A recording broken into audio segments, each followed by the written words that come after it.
Good evening, ladies and gentlemen, and welcome to RLAfterShock, the longest-running independent podcast for everything that is Rocket League esports in the European scene. A lack of video version this time, and probably going to be a short one, since, honestly, it's been a bit of a fucking quiet week, to be honest. But I'm the Eternal J. I'm joined by Digital Bacon, as you would expect, as usual. How you been this week, my man? I've been quite good, chin now. I got the... just completely away from Rocket League. I've been playing that Spider-Man game on PS4. It is as dope as people say. Like, yeah, it's really cool, and I've been enjoying that. Isn't that game like several years old at this point? Like, I think it's probably about 2.5. It was down to like £13 on the PlayStation Store, so I was like, yeah, why not?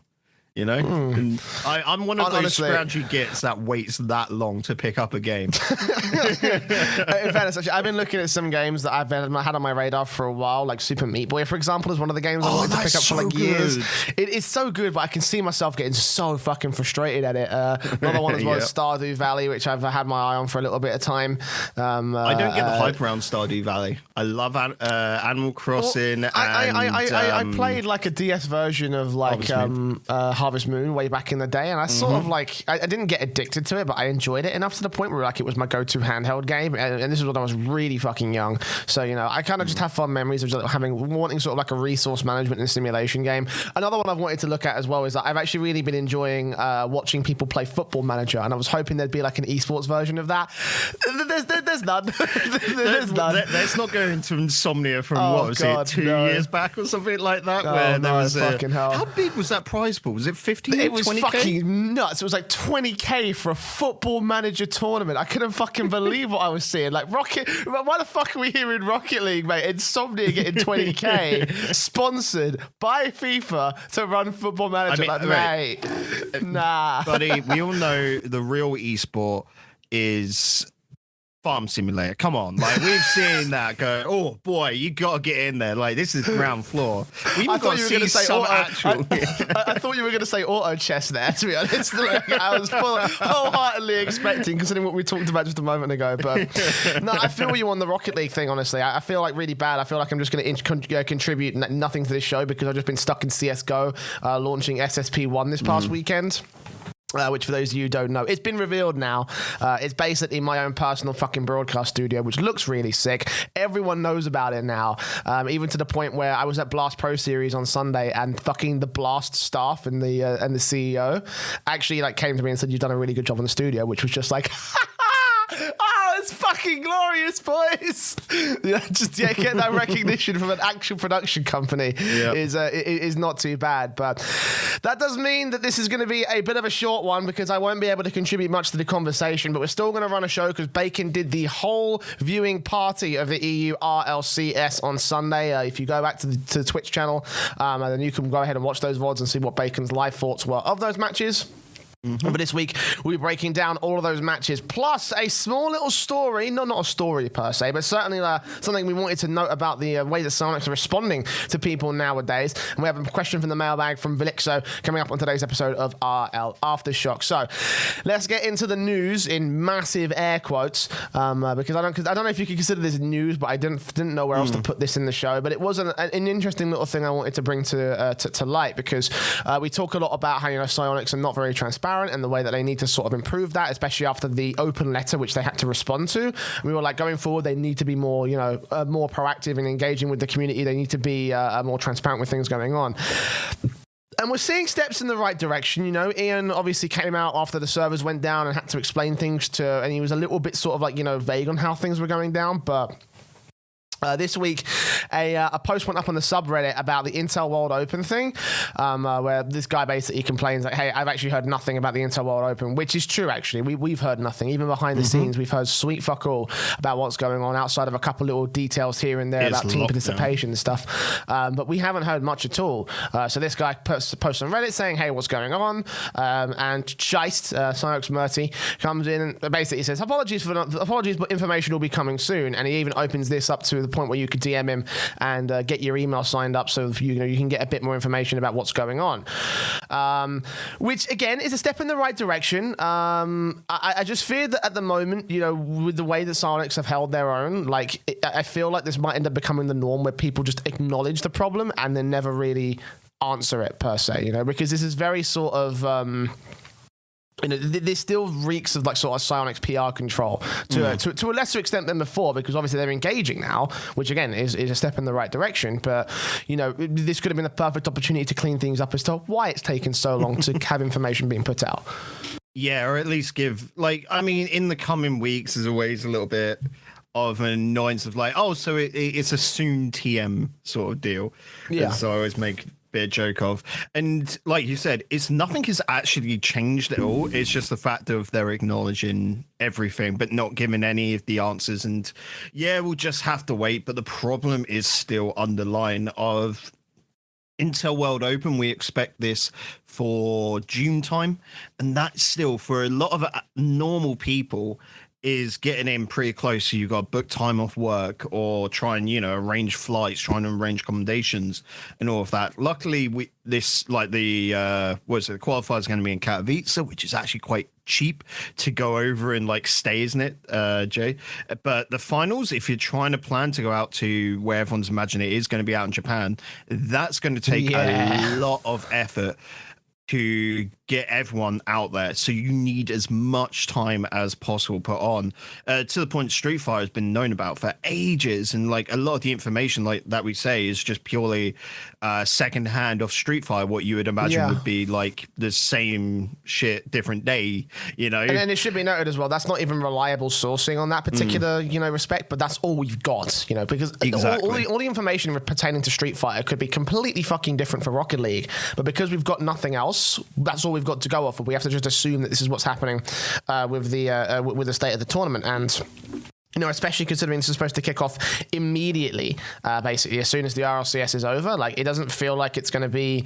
It feels like this is one of those projects which is on the surface it's fucking amazing, and then when we come to actually deliver the product, it'll actually just end up being a load of shit, which certainly wouldn't be without remiss on the in the Rocket League circuit.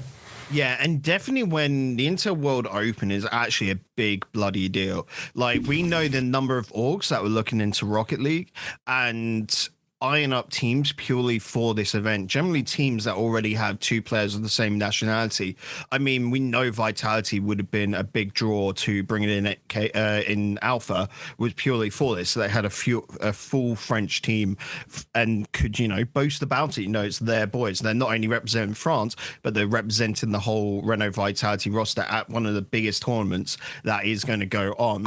A lot of teams we're looking at teams from, different esports, Jay, that were purely looking in. I've had. Sorry. I loved it. It was revealed earlier this week, so I figured I'd just throw that in. Yeah. That got pointed out. We can talk about that now, where we had stuff like Ninjas were actually looking to pick up the Endpoint team when they had already signed Endpoint, and that was on the cards. But that got held off because it was esports items. Ninjas didn't want to wait around for the half a year to get those esports items because of Psyonix things, yeah. Honestly, I'm not too upset that NIP have decided to not, to be honest, because NIP are actual scumbags.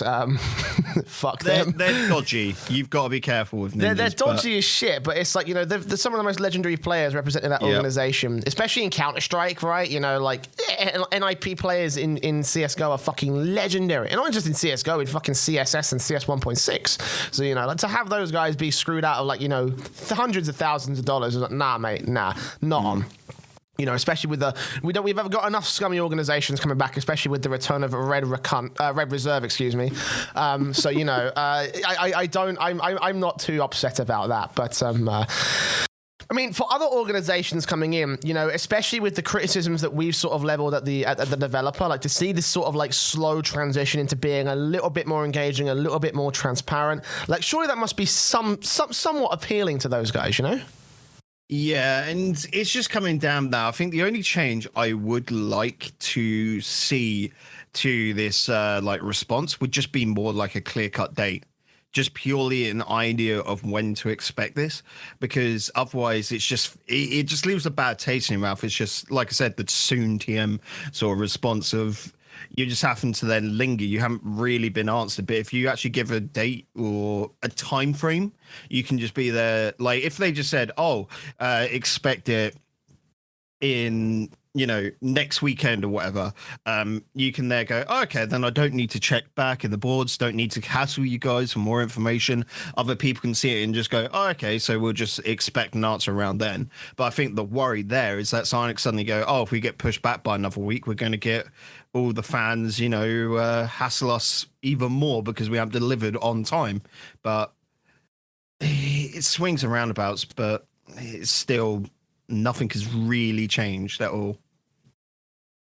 Well, hopefully changes on the horizon for the Rocket League esports scene. We've been waiting for it for a very long time, but at least we're taking steps to get there, which certainly is more than what could be said for previous years. And that's basically going to be it for the news. Again, the majority of everything going on this week has all been RLCS and RLRS related.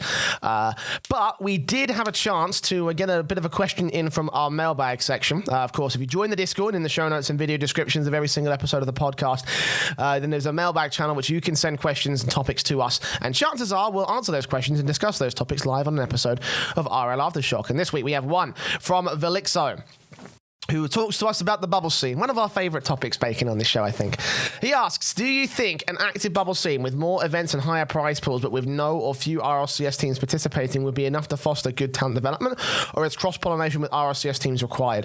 I think me and you are going to disagree with this one on a certain couple of aspects here, Bacon, because personally, I feel like, the bubble scene, I've asked for the bubble scene to be catered towards. That does not mean to integrate it, to cross it with the RLRS and RLCS sort of teams. I think that those opportunities will come and go as they happen with an open circuit. If you create an event that's appealing enough to certain organizations and teams, they will come. Example, DreamHack, where all the big teams were always out, and there were always some bubble scene teams that are allowed the chance to make a bit of a run. We've had some famous examples where that actually did happen.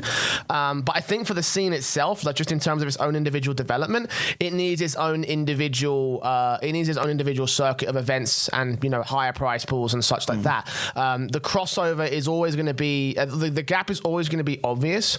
But the problem that I've always had with the bubble scene is the fact that the gap is so wide that it's virtually impossible to cross over, especially with the qualifying systems that are in place, the fact that there is no motivation for players to keep playing in bubble scene teams. And if you naturally go the way of increasing prize pools, then teams higher up the ladder will always be interested in coming down to do that. But if you keep putting on these tournaments, eventually they only want to be focused on the highest end tournaments that they can get their hands on. So naturally, it would eventually separate until the point where we have like a defined bubble scene, a rival series, and a championship series. And again, there'll be certain tournaments where it's sort of like high enough for rival series teams to want to come and play down, but also have an element where, bubble scene teams will want to play up, essentially. It's a very complicated sort of topic, because Bacon, I think you're wholeheartedly in agreement that you want to see cross-pollination in between the two. Yeah, I sort of want to see a two-pronged attack. So your opening one we've always banged on about is the ESEA system to try and make it to the RLRS, where you have let's just say a 20-team league play just going on continuously, sort of like off stream, give it out to the community if they want to broadcast it, whatever, but that's your road into RLRS, and they fill up those bottom spots. Just look to Counter-Strike for that sort of system. It's the best one. They've also got Faceit, do a very similar thing. We should be noting, by the way, because I know that ESL changed their system, and Faceit actually don't have that system in place whatsoever.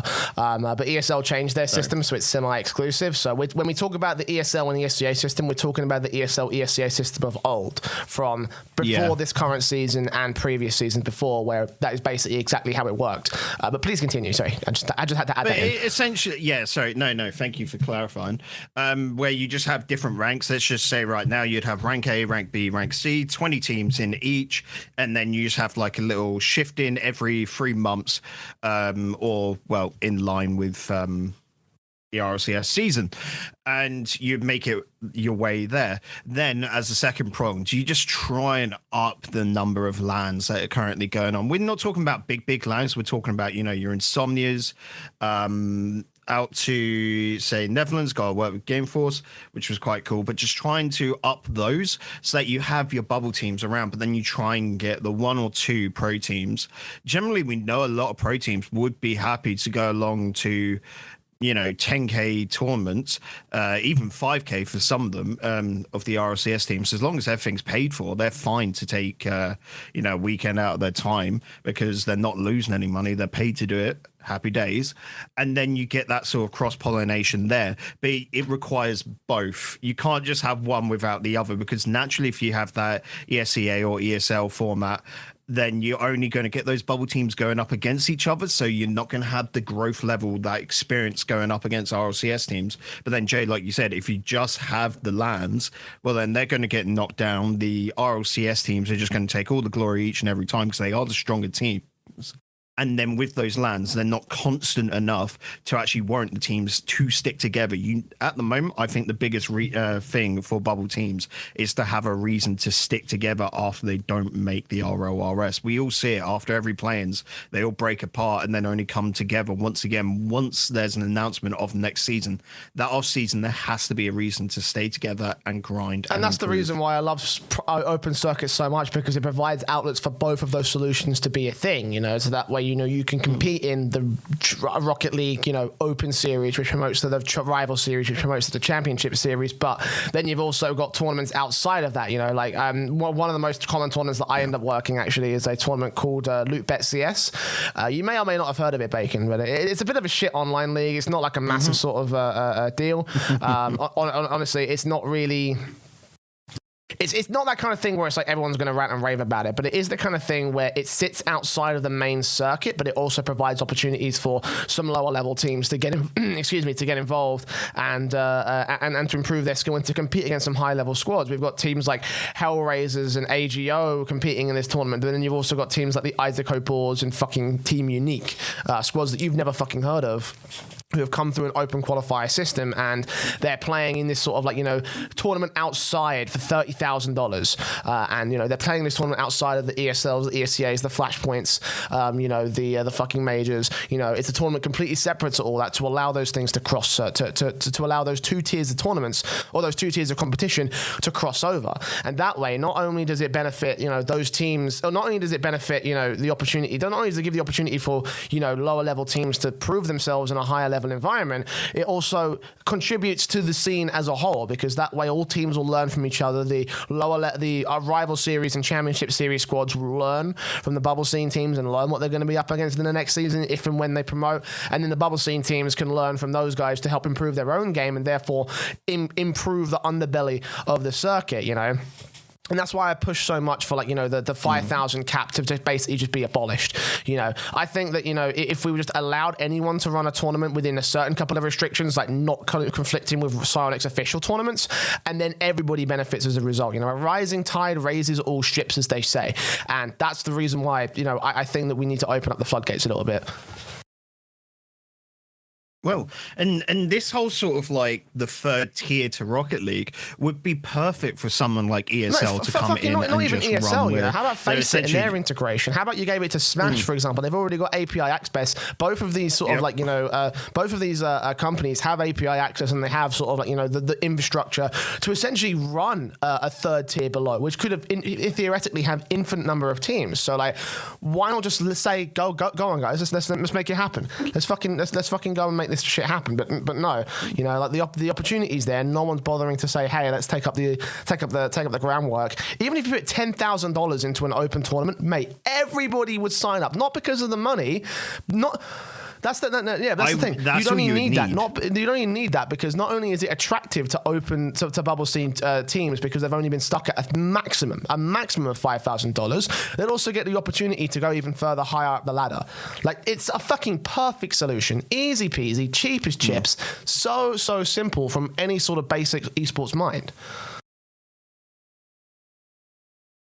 Yeah, and you just hate, and like we said, every single season, everyone bags on about how the play-ins are an outdated format, on-the-day performance should not be a thing.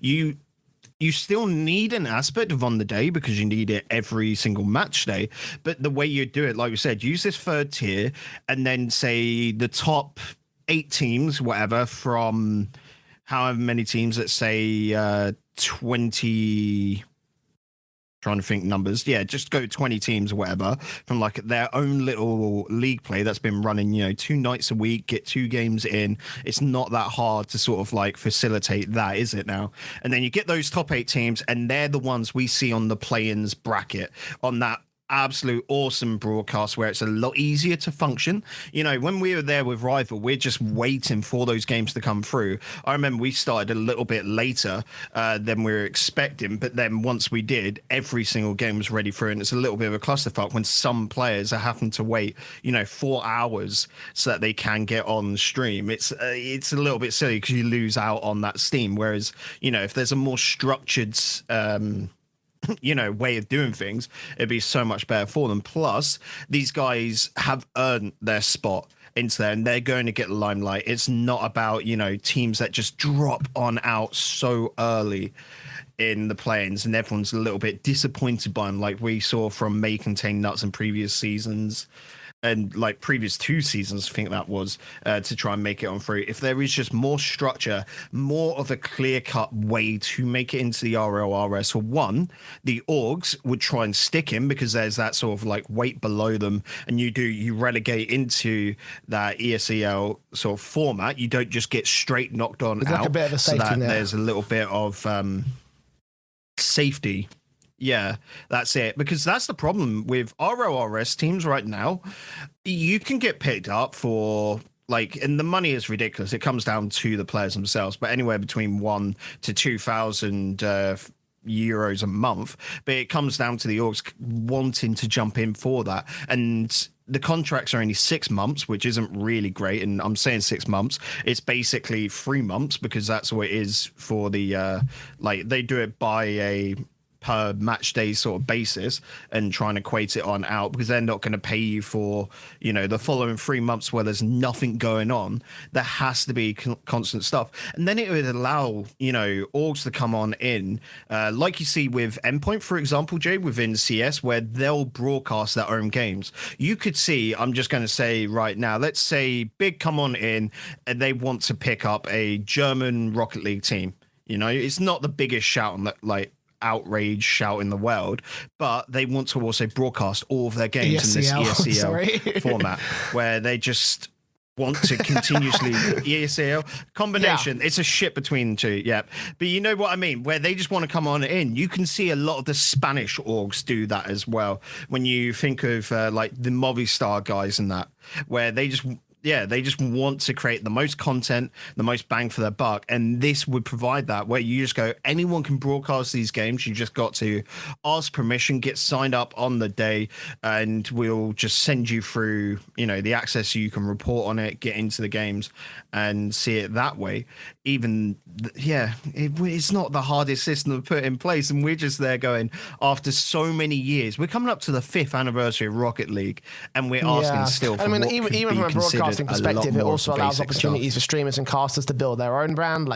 Imagine Johnny Boy jumping on and doing some fucking, matches. That shit would be awesome, for his viewers and for the rest of the scene as a whole. To be casted by Johnny Boy, that would be amazing. Obviously, I'd love the chance to do that. If we fucking, I can change the graphics up on this studio so we can have RLAfterShock being a coverage hub for the Open Series and for the play-in bracket. We could do that so easily, and it's an opportunity to let people strut their stuff in terms of the broadcasting thing. Again, it's such a no-brainer because it just opens up so many avenues and so many opportunities for teams, players, casters, everyone involved in the fucking scene.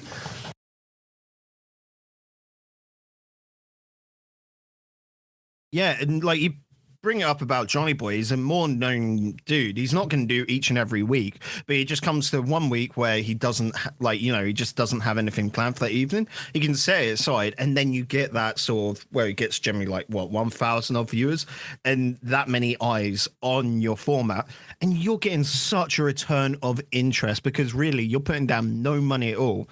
It just comes down to Smash leaving automated systems in place, which they've already got. And I'm just using Smash because it's the way Rocket League is done. It is such a no-brainer, and we're just there looking at it going, why has this not been implemented?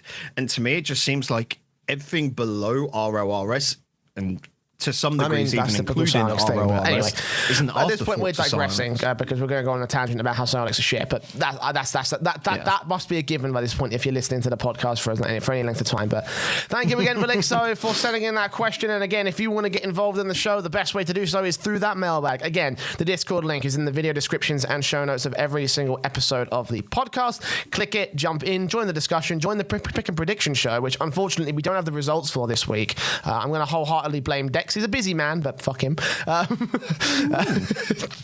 He also said, yeah, fuck those guys giving us their free time to help me run my shit podcast. Volunteers, No, but yeah, again, we got a prediction game going on. Me and Bacon are taking part in it. All the predictions that we make on the show are counted to our own individual scores of the prediction game. So again, you guys can get involved in that. And again, send us a mailbag question. Chances are we'll answer it live on an episode of RLAfterShock. All right, let's do the tournaments.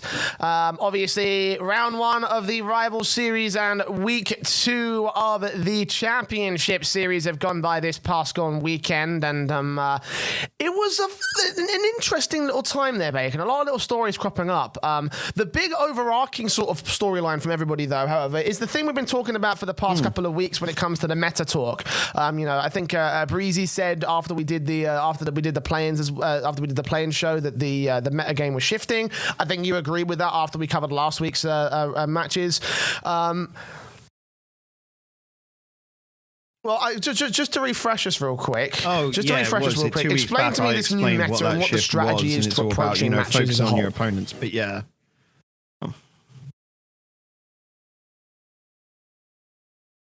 So the whole new meta is about basically counterplaying, and you're focusing on what your opponents are doing. So that's why you're starting to see a lot of inconsistent rotations and such, because players aren't talking about what they're doing, shouting out simple stuff so much as grabbing boost or I got it. They're just talking about what their opponents are currently doing. Let's just say from last night, the Mouse Sports Reciprocity game, Speed could be there shouting out, oh, Fruity's low on boost, Farrah's stuck in the corner. They're trying to talk about and then hoping that just from their chemistry together, they can naturally know where each other are. If they're communicating because they've seen something on the pitch from their opponents, that should be able to help them synergize. And right now, it's looking sloppy, because it is just not matured yet. And it's to the point of just pound for pound, as a whole series go, the RLRS looked better than the RLCS this week. And that's purely because the RLRS, bar We Dem Girlz and Vertex, I'd argue, are playing the old meta, the very much ball chasing meta, which is actually quite exciting to watch, isn't it? It's a lot of fast-paced gameplay. That's just fast-paced gameplay is always going to be exciting to watch because that's just how Rocket League is and the toning of it. We'll go into the results of RLRS a little bit later, but yeah, at the moment it's just coming down to such a boring match, even though, and this is quite an interesting thing, even though with the RLCS, Speed and, little spoilers here, Reciprocity beat Mouse. Even though Speed said he thought he played better this week, he got the loss this week. And I was looking on a pitch and going, you guys are playing god awful. But I can see where he's coming from, where there was just very minor mistakes coming through, where they just got to change up little things and the new meta will be put in place. And it's coming down once again to what team can get there first. We think about previous metas, the ball chasing meta, just how quick Barcelona or Savage came to the rise purely because they were faster than every single opponent. You take a look back to Dignitas when they were, Gale Force even then, and how they quickly rose just purely from the quickest passing plays possible.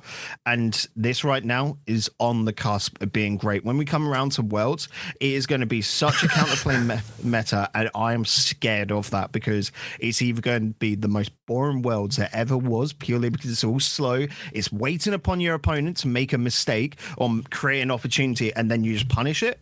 because it will look a lot cleaner than what it is now. It's like I describe it as this is Danny's dream play purely because he loves the intricacies. He loves 1-0 games where it's just great defense. And the only problem at the moment is the defense is pretty damn shocking because the teams aren't lined up with their rotations correctly. And of course, everyone's so worried about their defense at the same time that they're not pushing up and attacking. Yeah, no, correctly. I was going to say. So it's that case of give it 3-4 weeks. And the meta is going to be in sync, but right now it's in shambles. So, like, talking about the meta, I mean, one of the things you mentioned a moment ago was the fact that all the teams that are benefiting from it is the rival series. But you also said that it's all coming down to trusting each other's chemistry. So, like, wouldn't that theoretically more benefit the championship series teams more than the rival series teams? Or like, how the fuck does that work, mate? So the rival series teams right now, like I said, where the only two teams that are currently playing like it are Vertex, who, shocker, were absolutely abysmal this week, and We Dem Girlz. We Dem Girlz are able to afford to try and build this up now, and they're doing things correctly, or not correctly in the sense of playing. They're still quite a little bit disjointed, but where the bar in RLRS is lower, naturally it's easier games, and they're really high caliber players. All three of them realistically are worthy to be in RLCS, maybe not in this current grouping because they're relatively fresh, but they could be up there. They're able to make all these mistakes and still come out on top. So they're currently trying to learn what they think is going to be a meta for a good while and make it up through. And we see from week one's results, they can do it. Like We Dem Girlz still look a little bit shocking, still looking a little bit shaky, still with a lot of openings.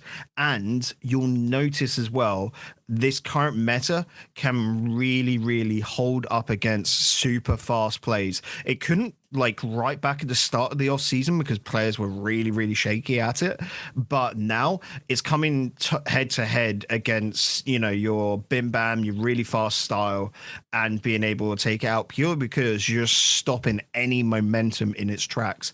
And so when it comes up to RLCS, all the teams are trying to do it and all the teams are very shaky. But in the RLRS, I'm going to point out We Dem Girlz is the ones to watch because they're the ones where it's going to show old versus new meta because you look to teams like Block, RCD, Espanyol, Bagguette Squad, they're not going to be picking up that new meta just yet because what they're doing is working. So for the first half of the season, those teams are going to be pretty hot. Come to the second half, we'll have to see as people are starting to change on over. So, I mean, obviously you made a couple of passing mentions to a couple of different teams. I just wanted to probe you without going into details on the results. Who do you think has come out, you know, better or worse due to this meta shift? The teams that have come out better, like I said, would be We Dem Girlz because they're going in straight with the core of this idea. And I'm looking at it right now. I look at like Mouse Sports Reciprocity. I don't like this playstyle at all, so I don't like it from them. I really loved how Mouse played like last league play, and it's just always exciting. At the moment, it just seems like, especially with a team that has just come together, it's not great for them because they need to build up that chemistry straight off. Reciprocity are making the change, and it makes perfect sense because they've got good chemistry with each other. And right now, it just comes down to exactly that. If you can put it and apply it to a team that already know each other quite well, you know, the teams that didn't make changes in the off season is why I'm surprised Dignitas haven't made this change as well when they're still playing the old, very fast. They're very heavy on passes and trying to do a lot of build up. But they could be one of the teams that make the change up. But ideally, it could also be down to ideals here, Jay, where some teams just think, no, that's not how you should play. You shouldn't be waiting upon your opponents and then building up plays off of their mistakes. You should be trying to create opportunities yourself. So we could be seeing a new meta pop out with maybe 2, even 3 different results where you have a very build-up focused, you have a lot of just hard, aggressive plays, and then you get this counter strap, which I don't think in the past we have seen 3 very effective metas come out of Rocket League at the same time. We've seen 2. All right, then we'll see how that rolls out for the rest of the weeks. For this week, though, as you mentioned, some very sloppy start of games, and I guess we can sort of like get into the results and start talking about that. We'll start with the rival series. Obviously, first round being played, all matches on the mainstream, and the results were as follows. The Block squad beating out Vertex 3-1 to kick things off in the rival series. But the following matches were all 3-2s. Very close little matches coming through, just down at the single games. RCD beating Triple Trouble, RJM beating Bagguette Squad, and We Dem Girlz beating BDS, which of course leaves your standings as you would expect. Obviously, Block, RJM, We Dem Girlz, and RCD being up with a single victory apiece, and TT, BDS, Bagguette Squad, and Vertex being down at 0-1. So let's talk about some of those closer matches, and given the focus of the meta in mind, I wanted to talk a little bit about some of the lineups that we've seen coming out and how well they have risen or fractured as a result. The first one I want to talk about is Triple Trouble.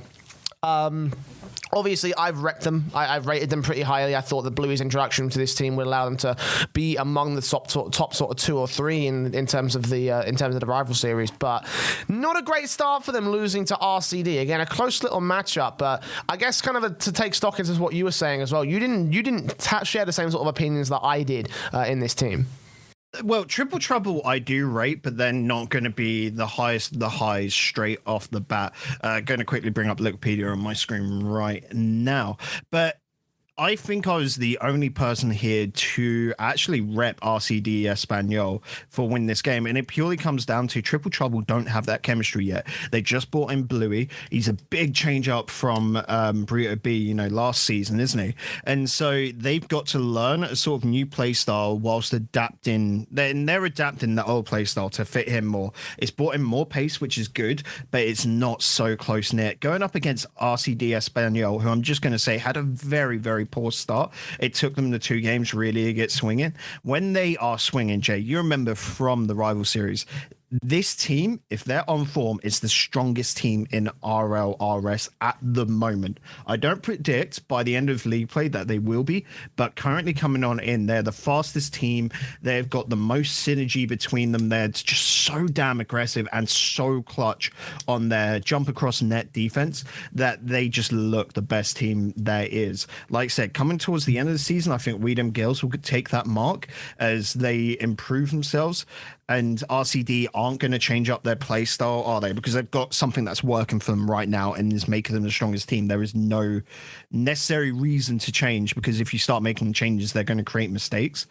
And looking at that, Triple Trouble, I thought it would be a 3-2. I just did not think it was going to be purely from RCD near enough throwing the very first 2 games. You look at those results, 3-1 to Triple Trouble. RCD hadn't showed up. They started to get a little bit better, 2-1 as they started to build up momentum, but then 3-1, 4-2, 3-2.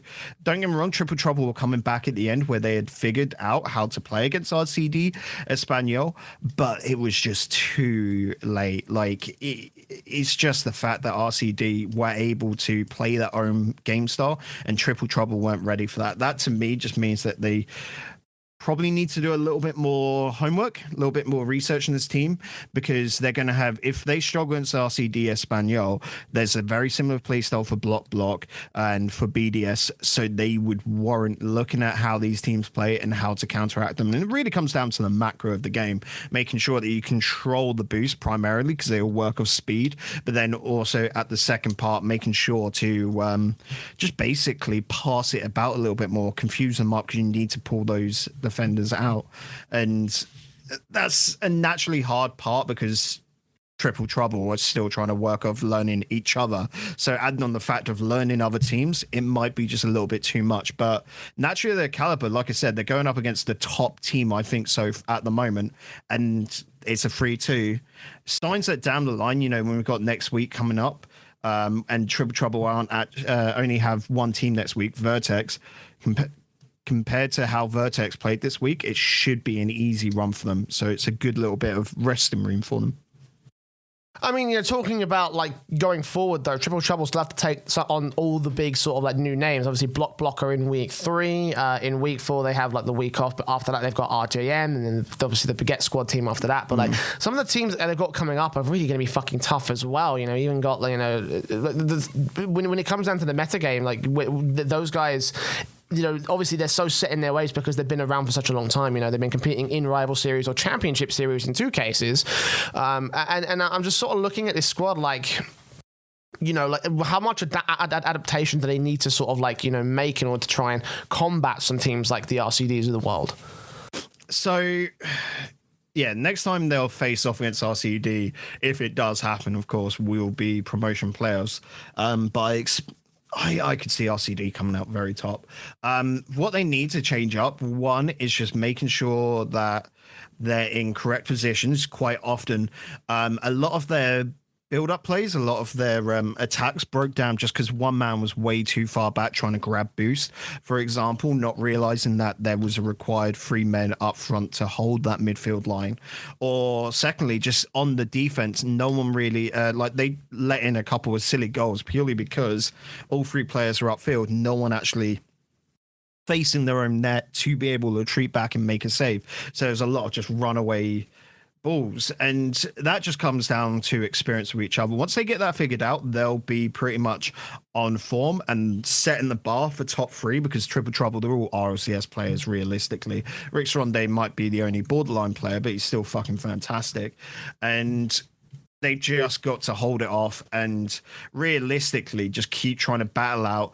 For me, they've just got to have the idea of look at these RLRS teams. Realistically, they've just got to watch We Dem Girlz and RCD, I think. Maybe RJM, but that's a far shot there. And just continuously slog away, do their research, and just focus on those targets, because their natural playstyle will beat out every other team in the RLRS. Just because of how good they are. Let's talk about RJM next. Obviously, the other one of the teams. Actually, I just realized taking a look at the results that all 4 of the rival series returning squads from this week all got fucking defeated, which I guess really sort of like shows that the change in meta, I guess to a certain extent, obviously. But RJM managed to trump the Bagguette Squad, and they look pretty good doing so. You know, all the games they lost were down to within a single goal, but all the games that they won, their opponent didn't score a single fucking thing. So, what happened to Bagguette Squad in games 2, 4, and 5? Well, just straight from the first point there, Jay, how much of the returning RLRS squads did we actually see in the off-season? Have a look at BDS. Triple Trouble, I think we saw once, in Bagguette Squad. Like, we didn't see any of them in the month, did we? They must have only focused on scrimming, where all the other teams did a balance of scrimming plus the tournaments that were on offer, from your Nice Cactuses to Daz's skirmishes to the Drama Alert and Rocket Kingdom weeklies that they were doing. And it just shows these guys were sluggish. You take a look at, near enough, the returns. Like, I want to say the Get Squad had a decent start, but that was all purely because RGM weren't ready. And then after that, it became a lot back and forth until RGM were able to adapt. And that becomes the biggest factor of these returning teams. There is no adaptability to them, it feels like, where they're just comfortable playing their own playstyle that hasn't changed up upon last season. They haven't improved upon last season. And they're just logging. They're just making sure to keep going on. They'll trudge. And that's a problem, because that ain't good enough. Right now, you look at, don't get me wrong, we've got a couple of weaker teams, like, I'm going to say Awkward Tales to me and Savet Geneva are probably bottom 4 contenders. They just are naturally lower caliber players. But then there's a fight for the rest of them. Vertex struggle with the pressure here. And then you've got Bagguette Squad, BDS, where you're like, do they get, which of those guys get another season RLRS purely because they're just naturally higher caliber players, but they haven't actually put, the work down to improve that talent? I mean, that's kind of like a recurring storyline between all the returning teams. Obviously the fact that they haven't practiced at all in the last month. Obviously, as you mentioned, only focusing on scrims, and I think it's kind of starting to show because of that. But yeah, to see Bagguette Squad even just get trounced to the point of like scoring no goals, like how many people do you think realistically expected that in the games that they ended up losing? Like, it feels like such a different level of performance from RJM, and again, considering the meta discussions, like how much of that is down to the fact that they weren't able to adapt? So RGM currently play a very passing heavy meta. We know that between Justice and Mike Boy, that's always been their thing as a little duo, which plays well into the fact that you need chemistry to make the new meta work. Exactly. So they'll be one of the ones where they're still learning RizX.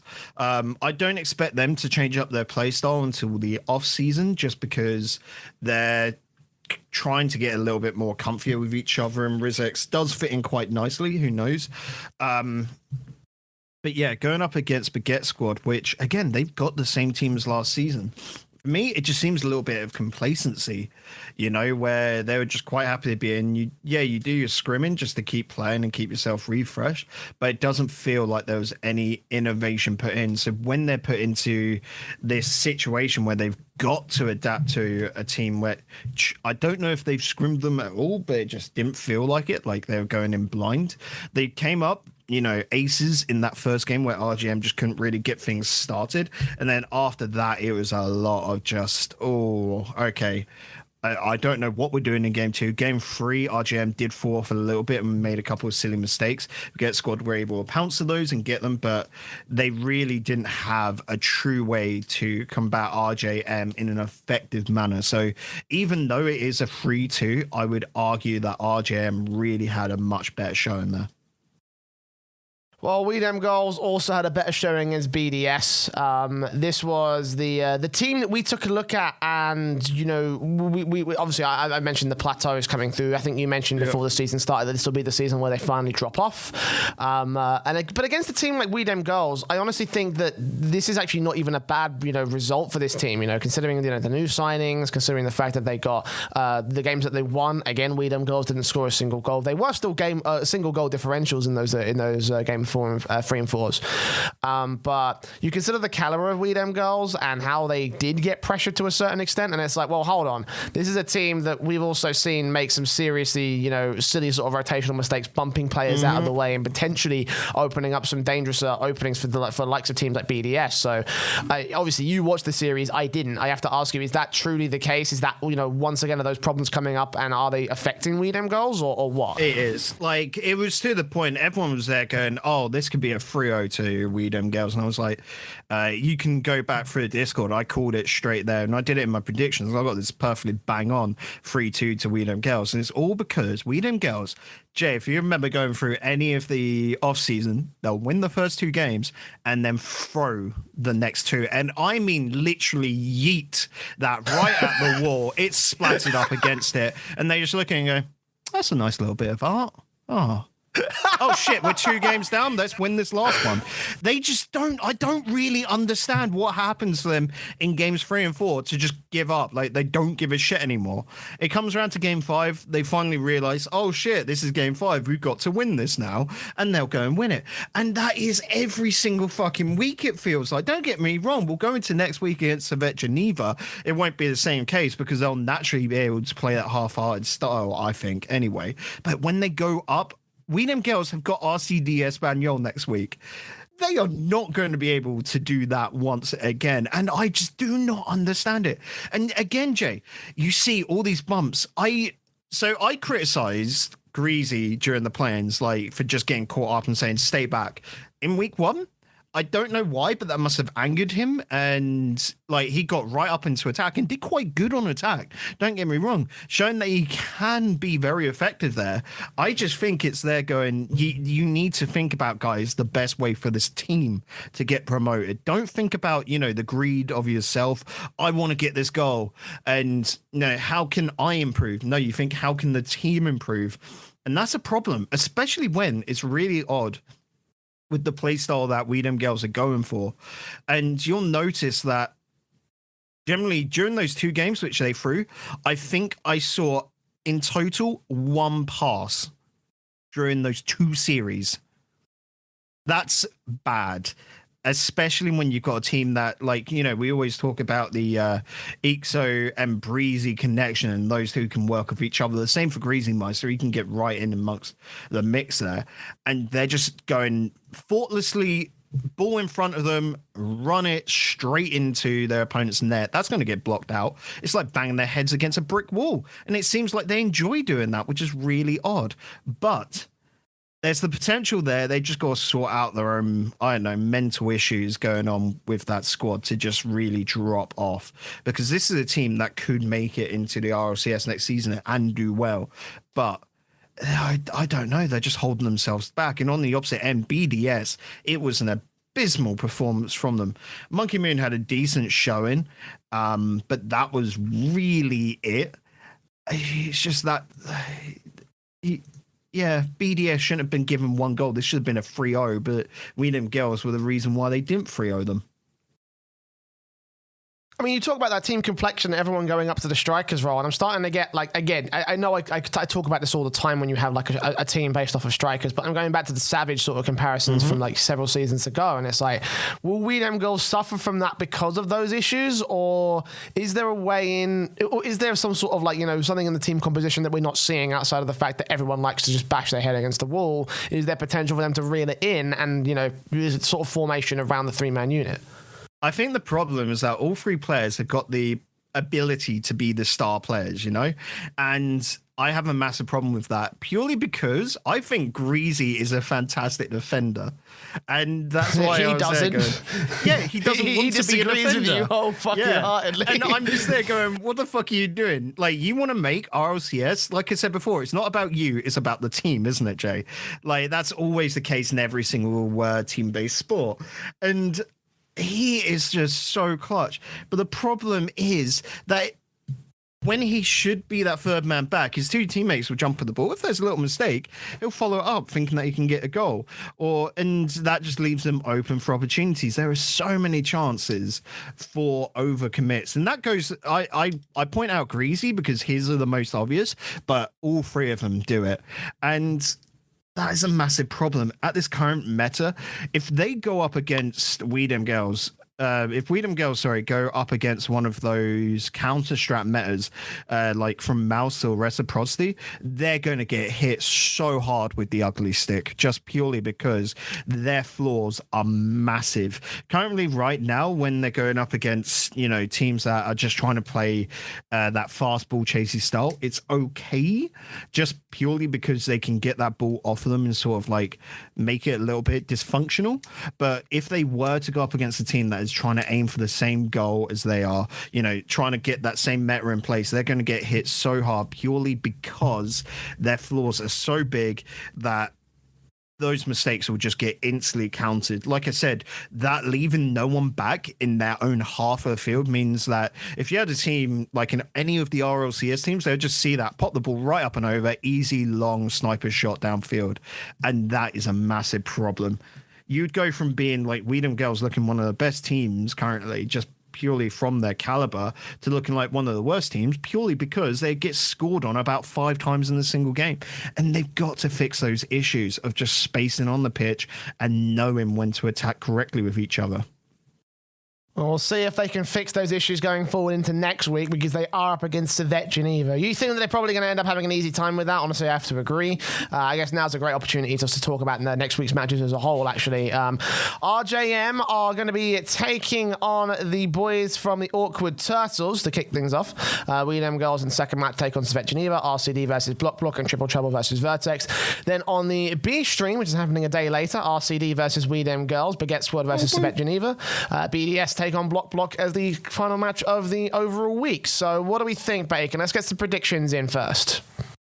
So straight away, my prediction, that rival stream, the B stream, is going to be lit, as the kids would call it. This is why I'm fucking pissed that I'm going to be at Epic Land, because that means I don't get to fucking cast it, so you know. Yeah.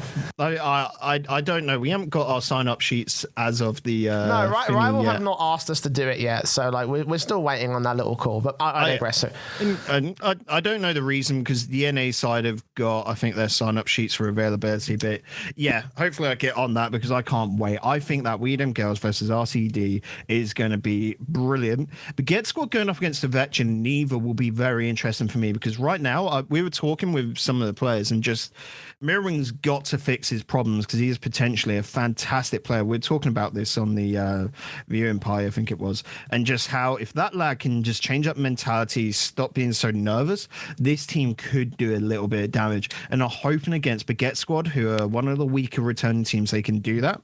And then of course, like that's the caster bias aspect. And then BDS versus Block will just be, I have no idea. But looking to the mainstream, I struggle to look at any of those games and think they're going to be interesting. Maybe RCD versus Block could be quite cool, because that's just going to be so fast and high pace. But I expect Triple Trouble to absolutely smack Vertex unless Vertex fix themselves, because like I said earlier, they just go to shambles. They get so flustered, so frustrated, so nervous as well on the RLRS stage that they go from being the top-looking team coming into the season to the worst-looking team instantly, and that's crazy. I mean, I could see potentially the RJM match being just a curious watch, if nothing else, just because it's going to be awkward turtles. You've got no belief. I think this one will be certainly the pace setter for them. You know, I wonder how far they'll be able to go. But I think if they get smashed against RJM, that will tell a lot of different stories. But yeah, I do agree with you. That B stream is looking fucking sick. We Dem Girlz are going to have a real tough time against RCD. That might end up being another Spanish victory for the Spaniards, and in that Bagguette Squad versus Svet Geneva match to see if they can recover some points after they will get smashed from We Dem Girlz the day before. But just going from top to bottom, give me your predictions. Who do you think is going to win? What do you think the scorelines are going to be? Oh, scorelines, RGM Awkward Turtles. Let's go for a 3-1 there. We Dem Girlz 3-0 against Svet Geneva. RCD versus Block 1 3-1. Triple Trouble takedown. Vertex 3-0, RCD 3-2 against We Dem Girlz, Bagguette Squad 3. Oh, do I want to go 3-1 or 3-2 against Svet Geneva? I'll say 3-2 purely because otherwise they would hate me. And then I'll see you at land, bitch. Last but not least, BDS takedown Block. And actually, no, I want to go with the story of Block this season. Block takedown BDS 3-2, and that'll be man. Epic. You've got most of my goddamn predictions in there, dude. Yeah. I was gonna go RJM 3-1. I was gonna go We Dem Girlz 3-0. RCD, I had them 3-2 against Block. Triple Trouble 3-0 against Vertex. For the RCD match on the B stream, I had We Dem Girlz going above RCD 3-2, and I think this will be the closest fucking 3-2 in the world. Like there'll be like some stupid, boring overtimes, and they'll all be separated by a single goal. Unfortunately, I'm not going to quite be the same sort of fun guy as Svet want me to be. I'm going to go 3-1 Bagguette Squad.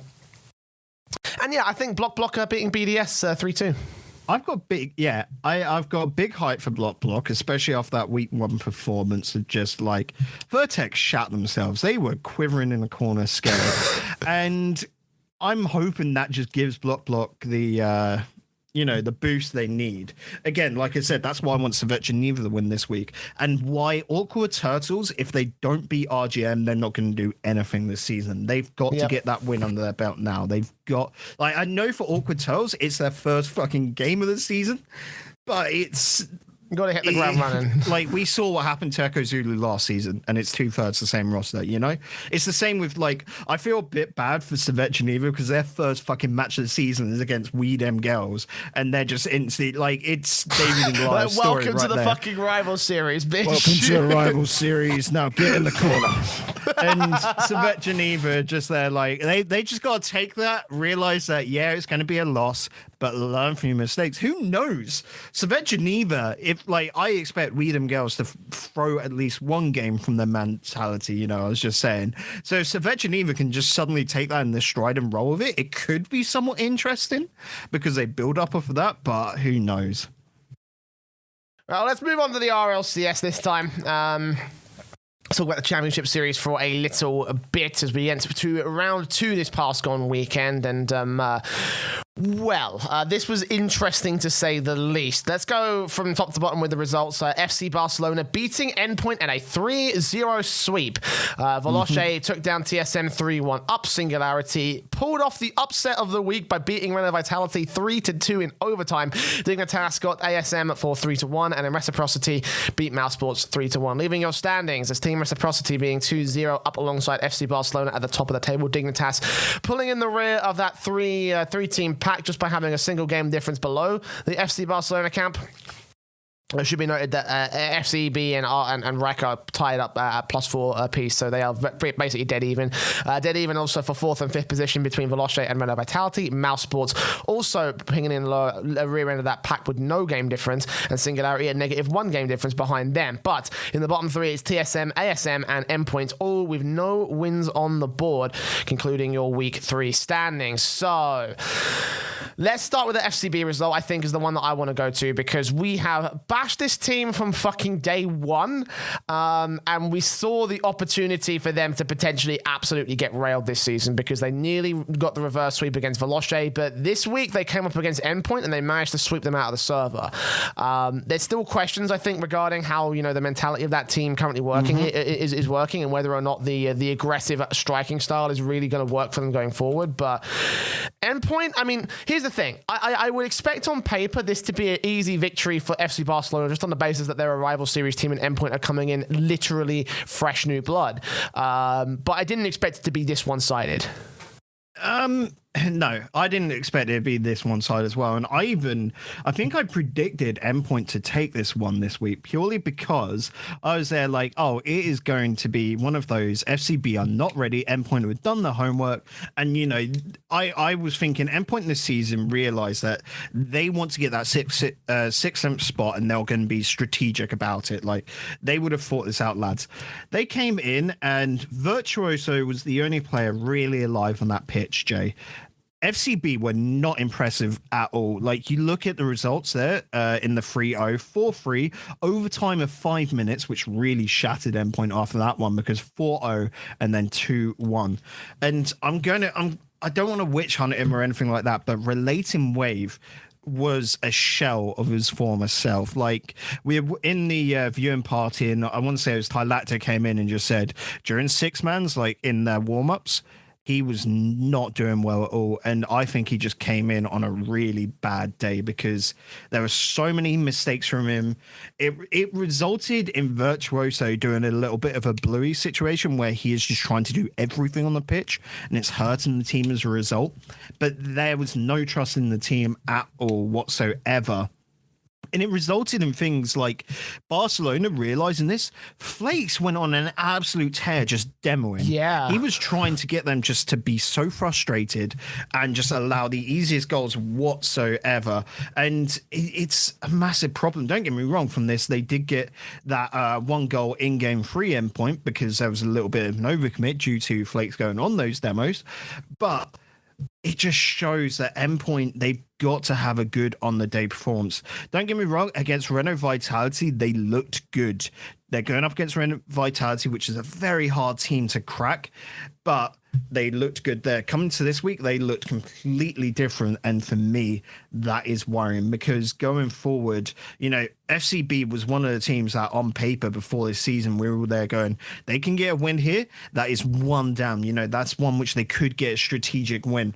And we know with the RLCS, it is hard. You've got to keep taking each week as it goes.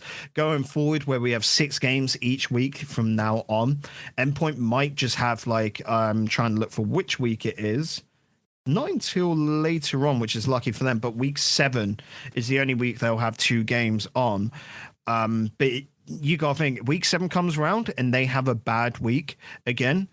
That is going to kill them because that is 2 on the same week, which is 2 losses. One's against Dig to start off, which is harsh. But then they've got Singularity there, which they'd be trying to get the win off because that's like their closest rivals. But as we say that, Singularity had cracking performance this week and looked nothing like just a newly promoted RLRS team at all. Whereas Endpoint, they're following that old pattern. And it's crazy to think that Endpoint are in that position, especially since they were the ones with the auto qualification spot from last season. Yeah, I was going to say, you know, it's very weird to see sort of them not holding up the same sort of form that they had at the end of the last season when they had such a really good fucking run. You know, especially after last week where they actually did go toe to toe against Renault Vitality. And you know, obviously the inconsistencies are something that are a little bit sort of semi-common in the Rocket League space, but you know, like with Relating Wave being on that main sort of like, you know, being that main like sinking anchor essentially for this team, like if he goes quiet, does that mean the whole of Endpoint just absolutely destroy completely and utterly? I think that applies to anyone in this team. It relies upon all 3 players pulling a lot of load because realistically, not to be harsh to these guys, but they are probably still RLRS players, like by caliber, and they're hitting above the bar and they're doing it from great team synergy and unexpected plays. And that all comes down to their play style between them being so off key to everyone else. And it throws off teams. Now, when you come into this where you've got a team that is just, again, off-key, FCB don't play like normal, and you're not feeling well, like you're just not playing up to bar on that day, FCB will punish that just because they'll look at it and they'll just go, oh, they're a little bit frustrated. What's going on for Relay and Wave this week? Let's try and prod that. Let's prod the bear. Let's try and make him a little bit angry. Unfortunately, the bear's already dead, so you're not going to get a grizzly response. But the point still stands that FCB will try and just punish that. And today they punished hard. And I honestly didn't expect it to be that way. I mean, nope. let's I play expected Endpoint to win.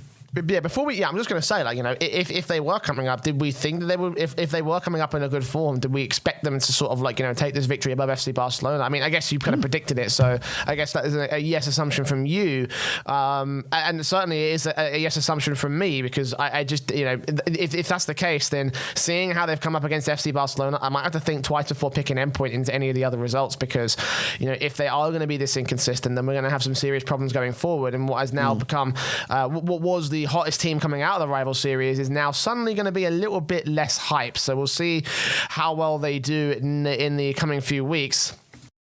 But the next result here is Veloce's big steal. I guess you could call it a big steal, because you were talking about this, I think, yesterday or the day before, where you're like, they should not be allowed to blag their way to another LAN victory. I think that was the particular quote that is what you said.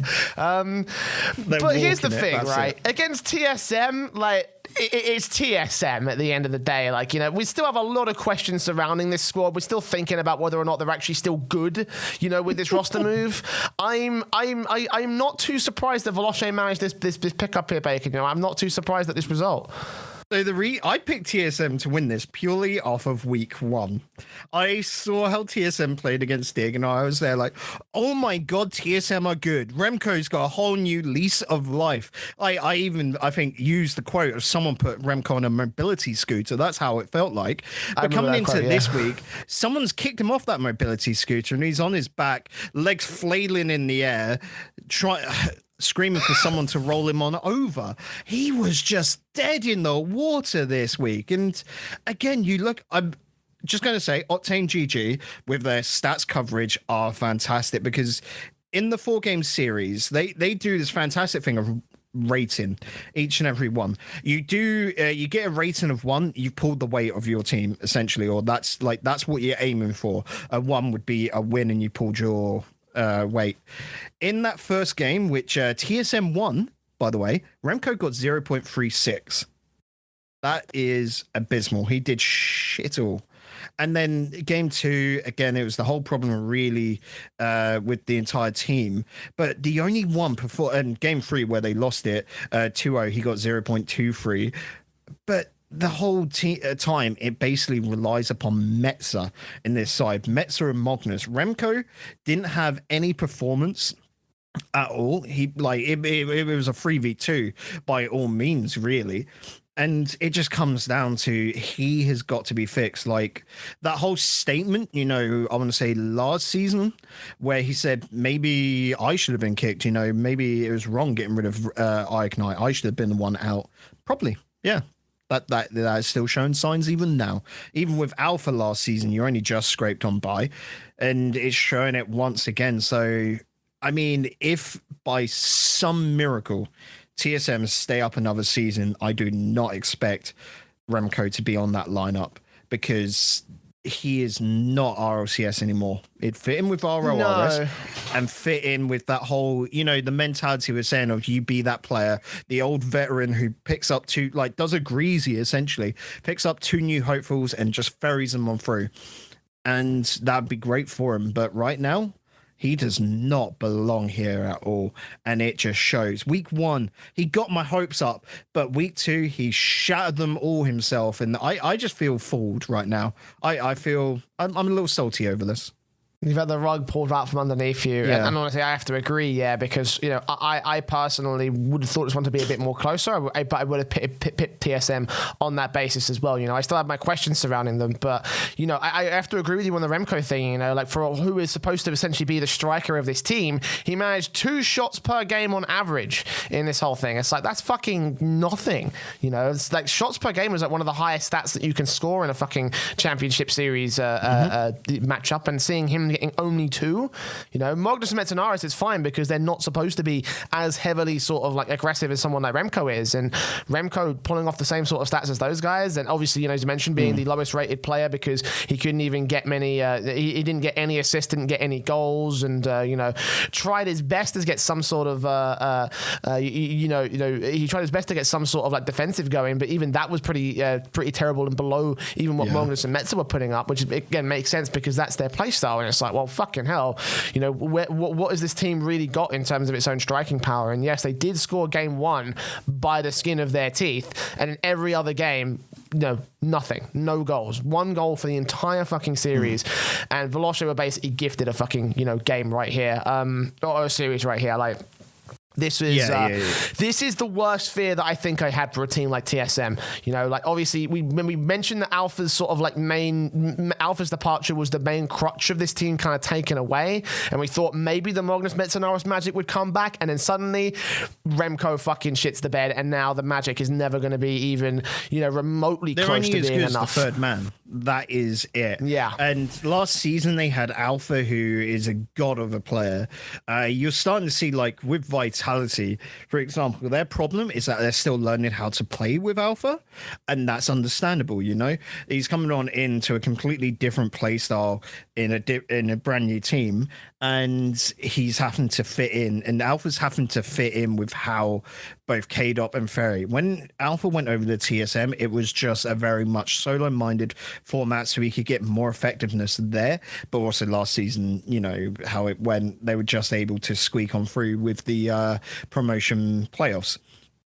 Looking at this now, Remco needs to be playing old Remco self, where you pointed out he only got 2 shots on target. Remco bashes out shot after shot, purely peppering that backboard, which would result in him getting 5-6 shots on the scoreboard, purely because that's the pressure that he supplies, and then eventually it will lay on to Magnus or Metza to finish off. Magnus and Metza always do the shoot to score mentality. They are trying to be a little bit more clinical, and here where Remco's not putting on any pressure at all, not putting anything that could lead up to a goal realistically, it is hurting them so bad. And yeah, they deserve that loss.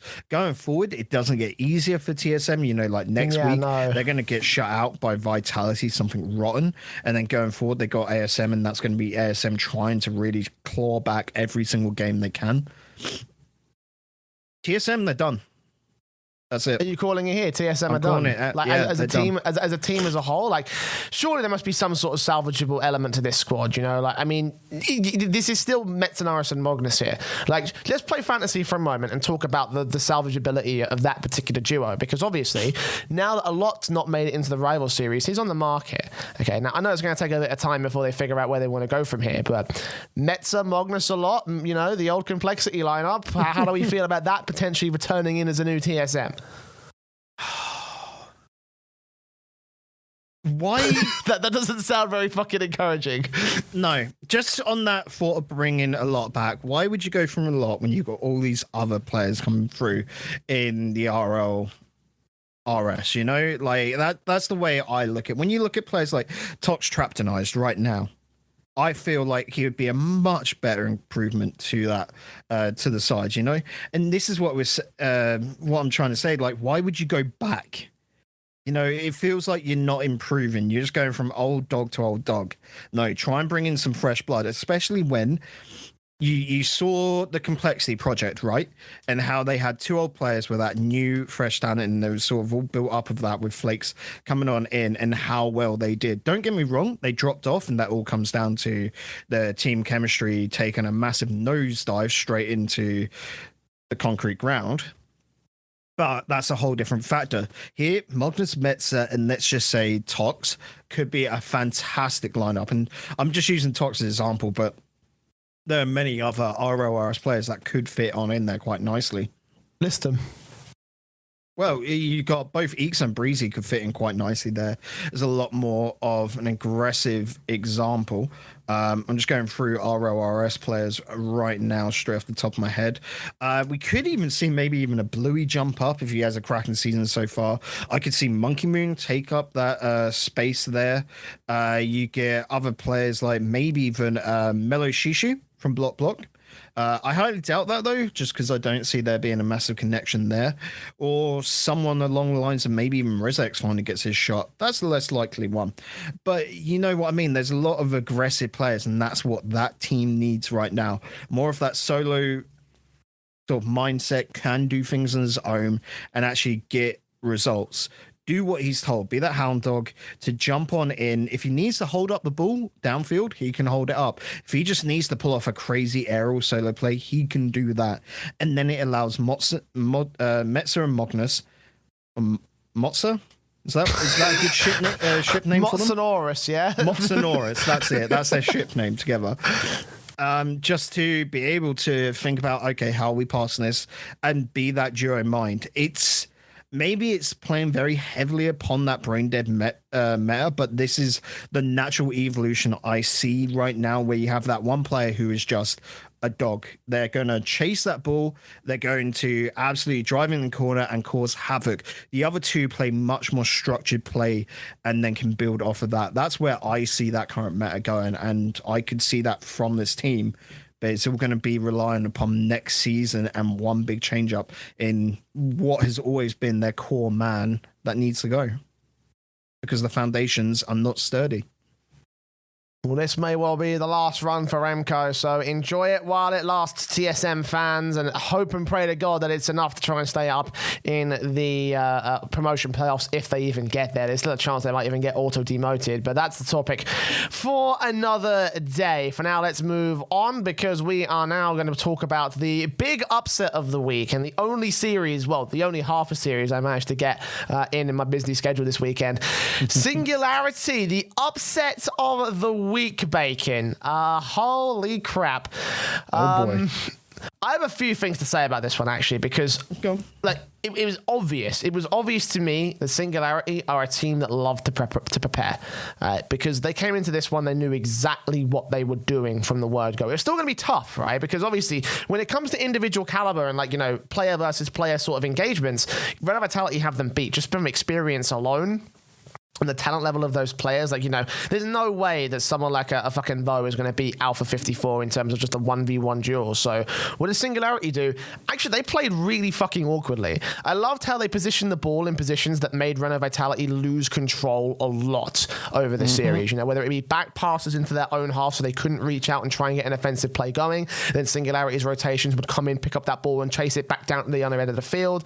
Or whether it just be, you know, just like throwing players off. Like, there was one point in game number 3 where Ferry Peak was really feeling the pressure and really feeling the awkwardness of the positioning of the ball, and then he overcommitted on like the third goal of that particular game, and that overall allowed them to get to overtime on the Singularity side.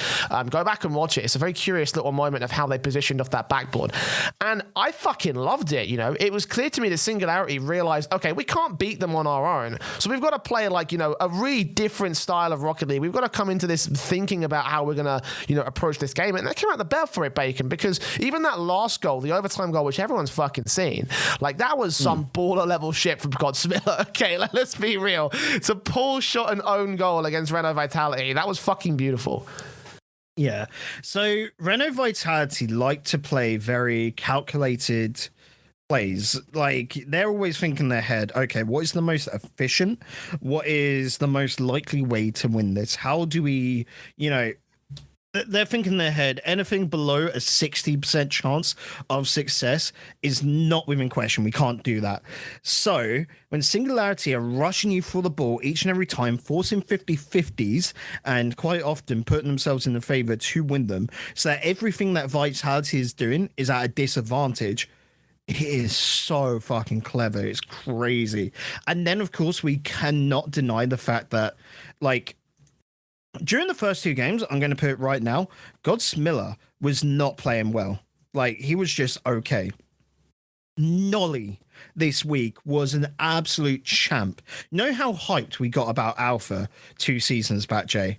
I'm going to start getting that hyped about Nolly right now because he is a god as a player, and it was just crazy to see him work on the pitch because he was the one that got a lot of these, balls rolling essentially for Singularity. He's the one instigating it, and he was the one causing the most trouble for Renault Vitality. We're talking about teams right now like Mouse and Reciprocity trying to go for those counter plays.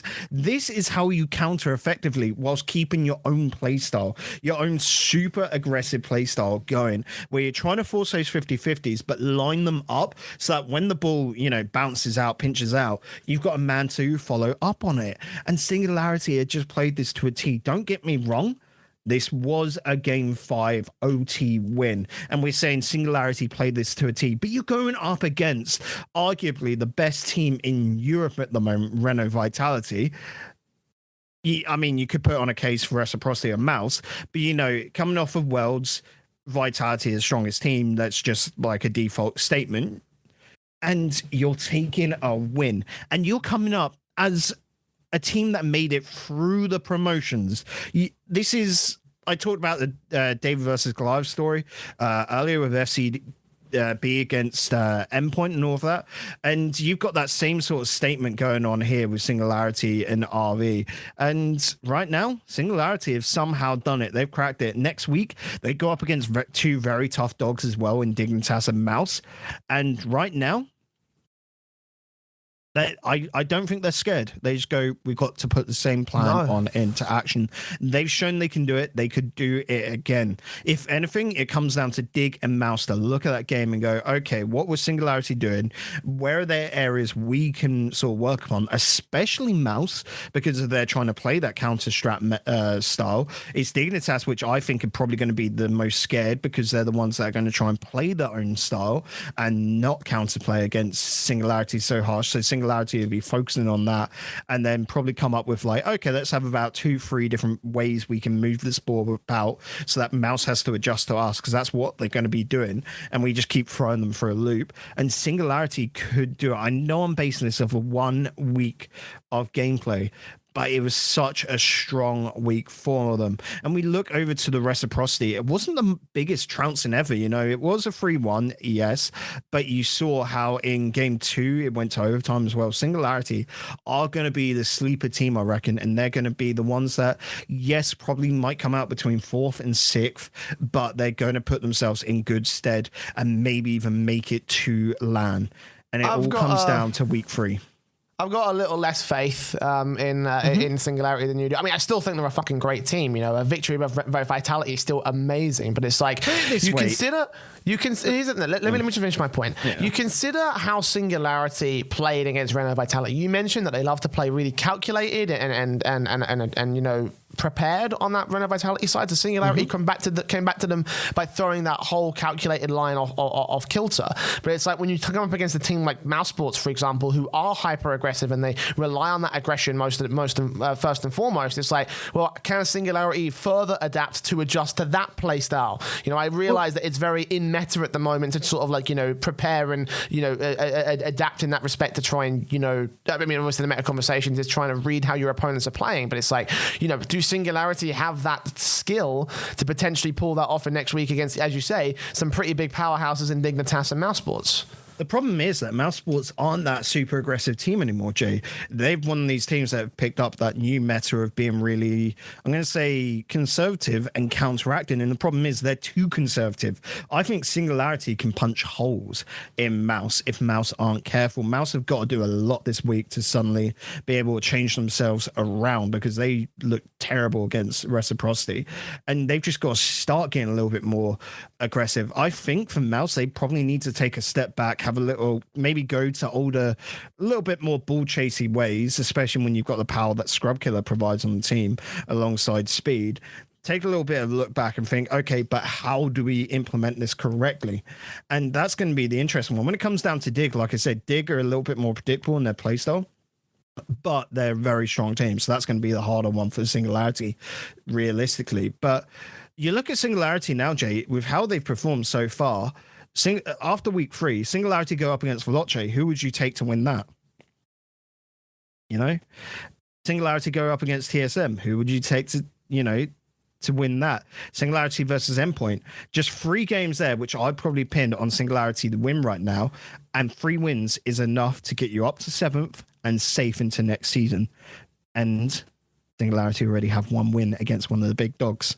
Singularity are looking good to stay in the RLCS, which is something before this season I don't think anyone was banking on. Everyone's probably thinking that Singularity are going to be the weakest looking team this season.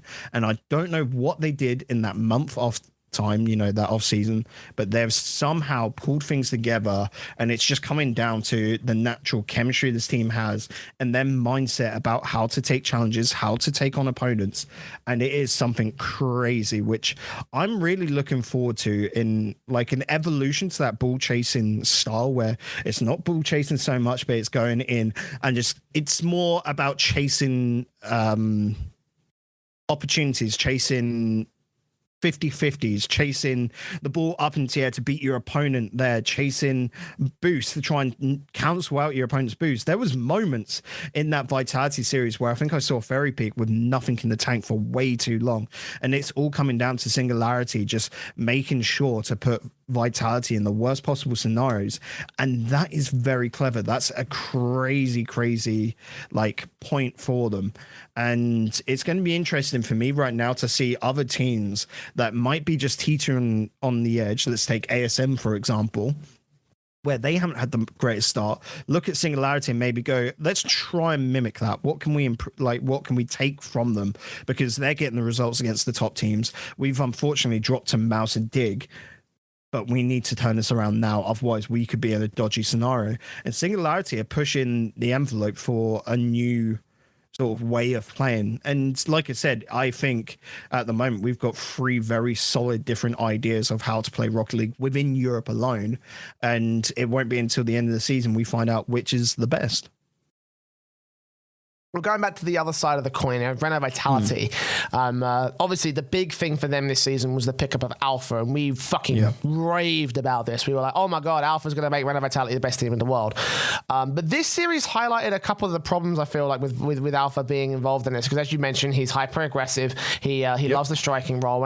And when playing with the Vitality style, with how off kilter they were thrown here, you could see real cracks on the surface for this player. Like, he was the lowest ranked of all the Renault Vitality guys in this whole series. And it's like, are we going a bit too hype about Alpha in the context of Vitality? Like, is he really like a good pickup? Is he as good as a pickup as we thought he was going to be? Or is this just a blip on the radar because Singularity just came into this whole thing prepared?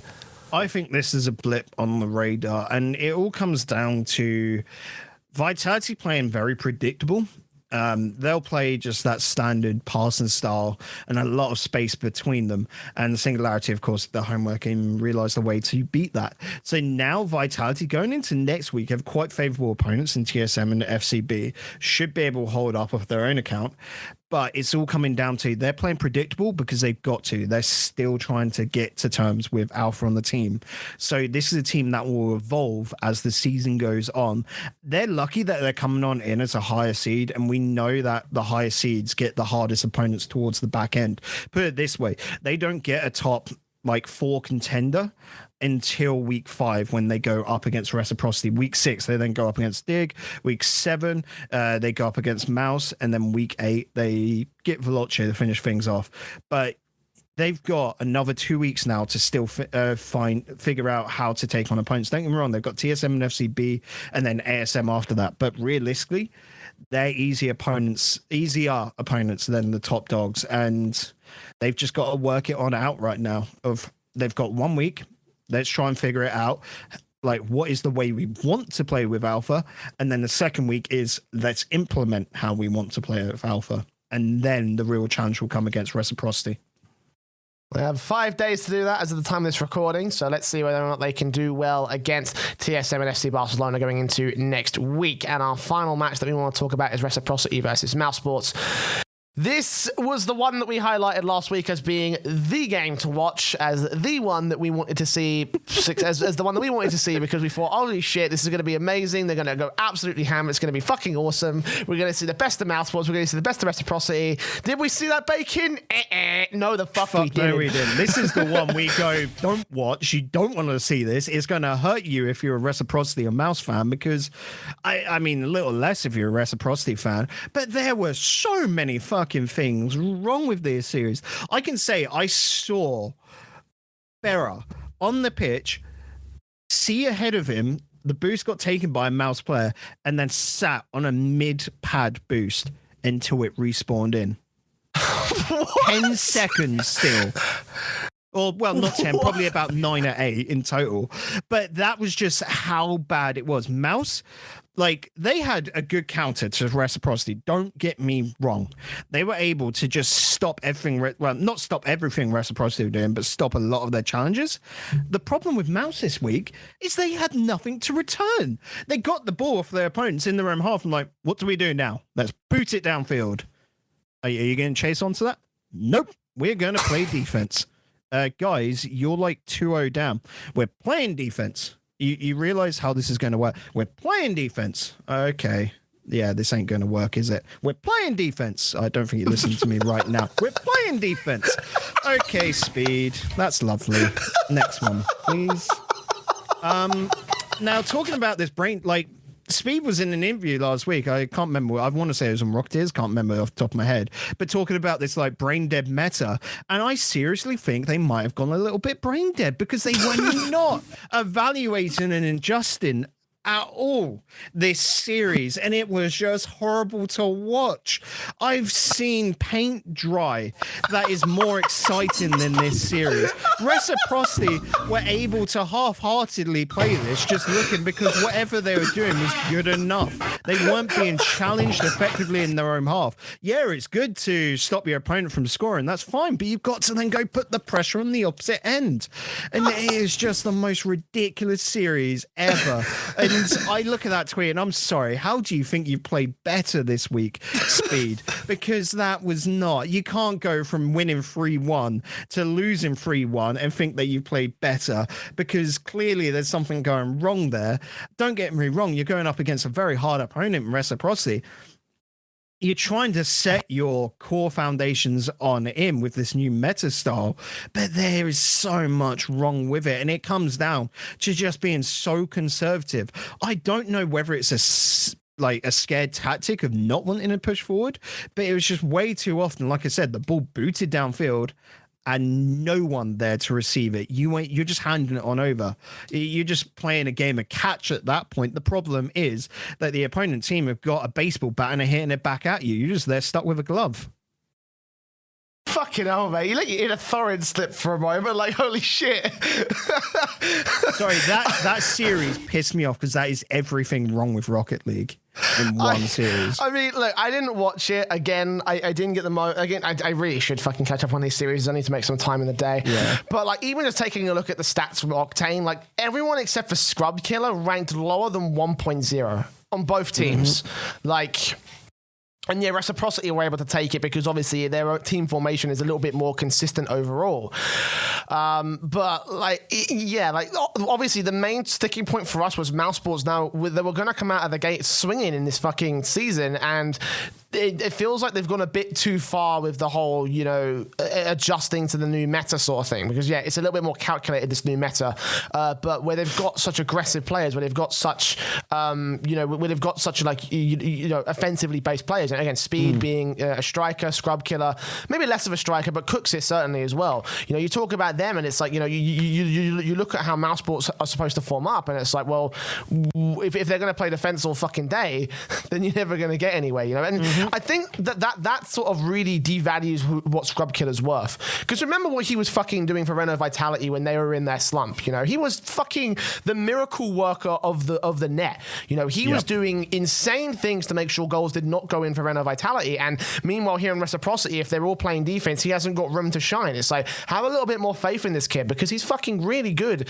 at backline defense. You know, Speed and Cooks here should have enough room to play off of each other and go for an offensive style of play. But it feels like they've just adjusted this meta way too much, as you mentioned, you know. Yeah. Sorry, I'm still buckled by the whole, we're playing defense thing. They were just so, they didn't link up at all. There was no passes. And don't get me wrong, the one lad that can get away with that on this side is Cooks here. Like, the number of times he just goes for a solo run downfield and it'll create some opportunity, you know. But he is the one guy that should be focusing on defense. Scrub Killer and Speed need to focus on each other. Very akin to the Metzer and Magnus ideals. That's how I look at it right now. Maybe a little bit of a difference where Cooks is more defensively focused, where with that Metzer and Magnus, you want someone else to be more aggressive. But looking at this, they were not linking up, not passing between each other. Like I said, if they got the ball, they just hit it downfield and left it there. They just mainly, I think the idea was more that they were trying to then focus on the macro of the game and go for the midfield boost pads to try and secure those 100s.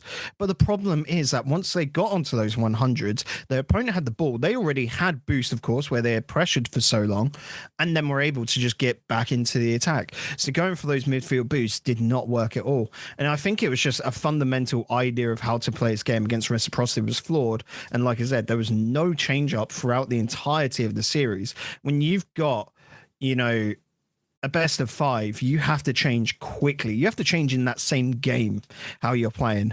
And Mouse Sports just did not do that. Well, talking about Reciprocity next, because I think if we talk any more about Mouse Sports, we fucking tilt somebody. Yeah. But, you know, Reciprocity themselves also, like, again, from rating alone, not qualitative data here, but, you know, from rating alone, they also ranked relatively low, but a bit more consistent than the rest of the Mouse Sports players. Do you think they had a good series? I know you tilted the fuck out of this one, but I'm not sure how much of that is down to Mouse Sports being idiots or how much is Reciprocity just playing to their standard. Because the big storyline for Reciprocity is, are they going to choke like they did at fucking Worlds again? And so far, it's been good for the 2-0. But against Singularity, no one thought the Singularity were going to hold what they did above them, you know, single goal differentials and such. And against Mouse Sports, it was a little bit more confident with the exception of that game 2. But even game 4 was an OT with a 1-0 scoreline. So, like, what's the current sort of, you know, impression on Reciprocity for this week? I'm still not impressed by Reciprocity. They've currently got a meta which is very odd to me, where they'll definitely bolster one of their players and try and get them to be the strongest, like the needle sort of effect. They're spearheading is probably a better idea, where the other two will be supporting them, and it's all about, you know, trying to push through and get the biggest sort of damage in one shot. We'll look at this and just go for, like, the biggest example of this was Reciprocity's major adjustments to absolutely smack Mouse down in games 3 and 4, where in game 3 it was Chaucet, normally it is Chaucet, but game 4 that turned into Ferrer, which was a very weird change up, because Ferrer is normally never this man. It's normally either Fruity or Chaucet, you know, being the big pivotal aggressive player. Ferrer always stays as a bit of a playmaker, working midfield, and then it's always like Fruity will stay back in defense if Chaucet's upfield, or Chaucet will most likely play a little bit more midfield defense-ish if he's not feeling it on the day, because Fruity then has to pick up the slack. And right now you're just seeing that this team, to just combat it, was just we just keep setting up one man in the rotation, they'll get a goal eventually. And it was just a lot of just continuous build up. There is the break in defense, because naturally you only have so much boost. You need boost to cover the whole of net, and they just found that weak point, and Reciprocity were able to make it through. But that is just such a basic idea, isn't it? It's old Rocket League at this point. And so you're saying you're bringing in a new meta, but then losing out some of the most basic core Rocket League there is. It's not a great look. But Reciprocity, you just got to see, they saw a way to do it. They saw how Mouse were playing on that day, which for a lot of teams probably would be very awkward, and they'd get very confused. There was, and they're just going, wait, why aren't you attacking? What's going on here? And probably question themselves of how to change it up and be very weirded out by how Mouse played, but Reciprocity just went, okay, we just play like this now. And that's got to be the best sign for Reciprocity, is that they can change up how they're playing. The problem is that however they're playing at the moment just is not looking like peak Reciprocity from last summer. They're just looking like they're working at about 80%. Yeah, I have to agree, but at the very least, it is currently consistent with the way that they've been playing this season. You know, like the ratings are roughly the same as how it was against Singularity last week, so I give them a little bit of leeway in that respect for at least remaining, you know, at the same sort of level. But, you know, when it comes to some of the teams later on down the road, especially next week when they're up against Veloce, like that could be a very interesting sort of affair because Veloce are a bit up and down. They're sort of sneaking away little results. And maybe they've got something in place for Reciprocity, excuse me. But, you know, that's again, there's still a lot of question marks around Reciprocity and whether or not they can refine that summer form that they were so fucking dominant in. Like maybe we could be seeing the return of PSG, where they get that one land victory, look good for it, and then next thing you know, they fall off the fucking wayside. But that's all Christ, questions. It's not going to be like that for another year, is it? Come on. But I hope fucking not, dude. You know, I really don't, because I fucking love these guys. I think they've got a lot of potential. But like, it feels like every single one of their issues when it comes to really soaring to the great heights is all on mentality. You know, I'm not sure what specifically, because I haven't got good information on and a good insight onto how they're, you know, doing internally in terms of like, you know, their individual sort of like, you know, their boot camps and their fucking scrims and shit, which can only be so, you know, valuable to an analyst. But, you know, it all feels like it's like, here's the thing, it's like it's that one team where it's like, I want them to succeed because I can't think of any other way that I can't think of anything that I can change which will push them past the point of this, you know, mediocrity. Exactly. I guess the best word for it, you know, like if you change one of these elements, the whole fucking team formation gets fucked, you know, and we'll see another complexity happen all over again. But there's also the only other option therefore is to say, get better at the game. And it's like, well, that's too fucking vague. You know, get better at your mentality. Well, how the fuck do you do that? You know, that's all we've got. That's all we fucking got. That mediocrity is still win them games. And that's the worrying part. That's why I think there's no need to change up. And that's why when it comes to LAN, they don't have that step up that other teams have. And that's why they fail. It's just because they're okay to just keep going on through and the online. They're good enough for that. But when it comes to LAN, where they can get going on, like I said, 80%, they're not able to step it up to that 100 which they need at LAN just because they're not ready for it. Well, we'll have to step it up at some point, and there will be a point coming soon. We'll talk about next week's matches, I believe, at this point, Bacon, so we can kind of run through what their chances are, and the chances are for the rest of the squads. So, for next week, we've got Dignitas taking on Singularity, AS Monaco taking on Endpoint, Mousesports taking on Singularity in their doubleheader match, Renault Vitality have a doubleheader against TSM, and FC Barcelona to close out the night. In between those two matches, Reciprocity take on Veloce. First thing, match of the week. What do we think? I want to go with... I'm a Mouse Sports fan, so it's probably Mouse versus Singularity. After that week, like Mouse having to make big changes, Singularity, suddenly they're like, can it be done? But realistically, I want to say Renault Vitality versus FCB. Like, it's always going to be the last game of the week is always the highlight one. But that purely comes down to FCB. This is them finally really getting tested, and this will be if FCB lose this right here. Oh, that's like, you know, expected. But if they beat Renault Vitality, there's going to be tons of questions towards Renault Vitality, which develops the story lovely. And maybe Flakes wasn't a bad idea. You know, like we said, it was just a side grade. There's still going to be the same problems with the team. Well, that's FCB with 3 wins in a row off their own accord. Maybe there's something going on which we can't see from the surface, you know? Well, that's what I was going to say. Honorable mention goes to Reciprocity versus Veloce, just out of morbid curiosity to see how Veloce are going to get out of this one, you know? No, I don't enjoy watching that. I don't enjoy the sight of that one. For me, my backup game would be ASM versus Endpoint, the two teams coming up from rival series. And I think, like, ASM right now, shout.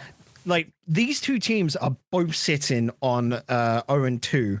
You know, they've got to break out of that, and it's fight to the death. By all accounts, you know, the team that loses could be one of the teams doomed to the bottom 3, to the relegation zone already.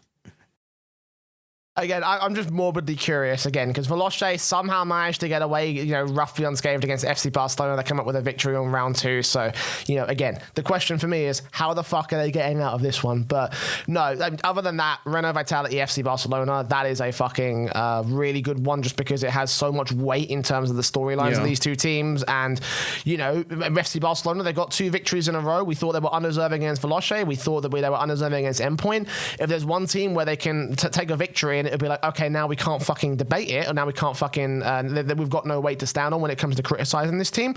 I feel like it will be Renault Vitality to take that win. So, yeah. In terms of predictions, though, where do we think we're going from top to bottom? Probably Dig to take this 3-2, I'm hoping. I want the best from Singularity, but it should be Dig. No, Endpoint to take ASM. I believe Endpoint. It was a blip on the radar with week 2. Let's see him back to form. Week 3, it's got to be Mouse Sports and Mouse Sports fan, but again, that's purely because they take a loss from Dig and it probably puts them down a little bit, but who knows? Renault Vitality 3-0 against TSM. TSM are going to get wrecked. Reciprocity versus Veloce. I think that's going to be a 3-1 to wreck. And then last but definitely not least, Vitality versus FCB. Let's say 3-1 to Vitality. I'm going to go 3-1 Dig on the first match. I'm actually going to go ASM 3-2 on the second one, just because there are a few question marks for me surrounding Endpoint, especially after the last one at FC Barcelona. It's like, how easy would it be for one of these players to fall off and then for suddenly ASM to get an easy sort of win? That's what I'm thinking of. I think, again, it comes down to a little bit of favoritism, like fan towards Endpoint, where I'm just I don't want these guys to lose. That's why it's muddling me. At the end of the day, I'm kind of like trying to weigh it up and see, because again, I want Endpoint to succeed as well, but it's like I've seen what happened against FCB this week, and it's like, what if someone does drop off? What if suddenly this team fucking shits the bed in this week? And it's like, that's why I'm leaning towards ASM, because at least I know that they're relatively in a decent position, because even though they've lost their last 2 series, I mean, that's a team I guess we have to talk about, later on I guess we'll talk about them next week, but even though they've lost their 2 series, at least they've held a relatively decent, consistent level doing so. And against Endpoint, when it comes to consistency, that's going to be their one sort of sticking point. Mouse Sports versus Singularity. This is a tough one. I think that Singularity's position against Dignitas will set the pace against how they'll do against Mouse Sports, because again, it's a case of can they adapt. They adapted well against Renault Vitality. I think they might just do well against Mouse Sports. 3-1. Bold fucking prediction. That is fucking bold, because I'd be there going, if Singularity beat Dig, they're beating Mouse. That's just the way it's going down. Singularity lose to Dig, they'll lose to Mouse. That's the way. It's double. There's not a 1-1 this week coming for them. Renault Vitality above TSM 3-0, easiest prediction of my fucking life. And Rec 3-1 above Veloce. Now, Renault Vitality versus FCB is going to be the really difficult one for me as well, because, FCB, they've got 2 good results. But the problem for me is that they're up against Endpoint and Veloce, who, even in just basic caliber level, I would have picked FCB to take the wins above them. But then the caveats also weigh in. Veloce got 2 games above FCB. Endpoint weren't looking good on week 2. I'm going Renault Vitality on this one, obviously, but the question is how many games do I want to give to Renault Vitality? You gotta think Vitality probably are coming off of, at worst, the 3-1 win against TSM earlier in the day. They're going to be fired up. That's the way I look at it. FCB coming on in last game of the day, and they haven't played at all.